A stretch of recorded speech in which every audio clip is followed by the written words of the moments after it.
Hi there mga kabibo, kamusta? May kwento ulit kami.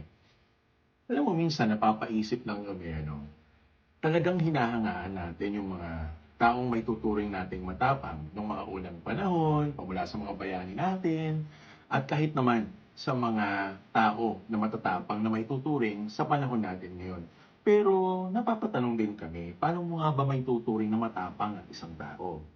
Matapang ba siya pag halimbawa sinabi natin na malakas ang loob niya palagi? Matapang ba siya pagka wala siyang inurungan? Matapang ba siya pag halimbawang wala siyang inaatrasan, palaging pasigaw, palaging galit, no?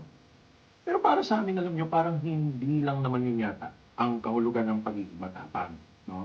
Para sa amin, matapang ka pag halimbawang kaya mong bitawan o iwanan yung mga bagay, pangyayari at maging mga tao na sabihin natin hindi na nakaka-contribute doon sa tinatawag nating growth mo bilang isang estudyante, bilang isang profesional, at bilang isang tao.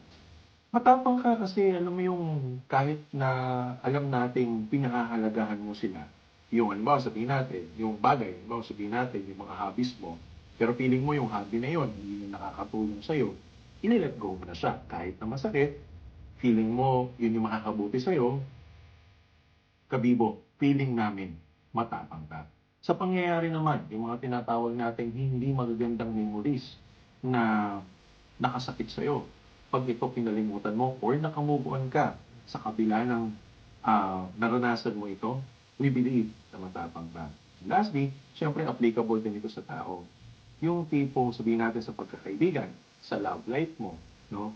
Pag halimbawa, feeling mo hindi ka na wala ka ng value sa kanila, yung kagaya ng user na classmate, pag halimbawa sabihin natin nakakasama na sa'yo, maybe it's time for you to let go.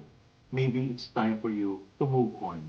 And that, we think, is one way to show bravery o yung tinatawag nating katapangan. Kapit tayo?